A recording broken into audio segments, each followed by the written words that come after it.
মাটি দিয়ে যেমন তেমন বুঝ দেয়, 500 মাটি দেয় না, উপরে মাটি দেয় না, যেমন তেমন মানে লেপ দিয়ে থুইয়া যার পথে শেষে চলে যায়। এটা বছরে 2-3 বার বান্ধে আব্দুল্লারা এইটা তারপরও ভাঙ্গা যায়। এটা বলক দিয়ে বাঁধলে মজবুত করে এটা আর ভাঙতো না, কিন্তু এটা আমরা এখন বলক চাই, আমরা মাটি চাই না, আমরা বলক দিয়ে বাই না, আমরা থাকতে চাই।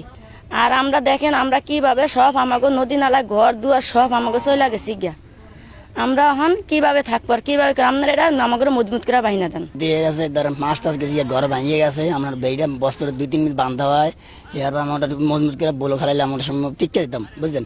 আমরা 27 টাকা করে ভাঙ্গা দিই। আমাদের বেড়িগুলা নিচু এবং ছোট, পাশে চটা কম, এই কারণে আমাদের বেড়ির উপর দিয়ে পানি যায়। পানি যাওয়ার কারণে আমাদের গ্রামের অনেক বাড়িঘর ক্ষয়ক্ষতি হয়ে গেছে এবং আমাদের ফসলগুলো অনেক ক্ষতি হয়ে গেছে।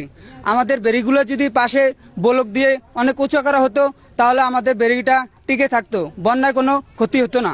এই যে অবদার কাজ কম করে, আগের বেরিটি অনেক ভালো ছিল, উঁচা ছিল। এখন এই বেরিটা নিচার গতিকে মানে পানি আমাদের ক্ষতি হয়, বাড়িঘরে যায়, মানুষের ফসল অনেক ক্ষতি হয়, বাড়িঘর ভাঙিয়ে যায়। এটা আমরা বলক চাই, অবদা কাজ করে না, যেমন তেমন বুঝ দিয়ে যায় আমাদের এখানে। এই কারণে আমরা এই ডেফায় অনেক ফসল ক্ষতি হয়। বছরে 4-5 বার বান্ধনের পর কিন্তু বান্ধন হয় না, মাটি দিয়ে যেমন তেমন বুঝ দেয়, 500 মাটি দেয় না, উপরে মাটি দেয় না, যেমন তেমন মানে লেপ দিয়ে থুইয়া যার পথে শেষে চলে যায়। মানে আমাদের অনেক ক্ষয়ক্ষতি হয়, আমরা বলক চাই। এরা চেকুন করে করিয়া যায়, এরা ক্ষয়ক্ষতির মতো ঠিক মতো করে না, চড়া করে না করার মধ্যে করিয়া গেলে বছর 3 বান্ধা লাগে।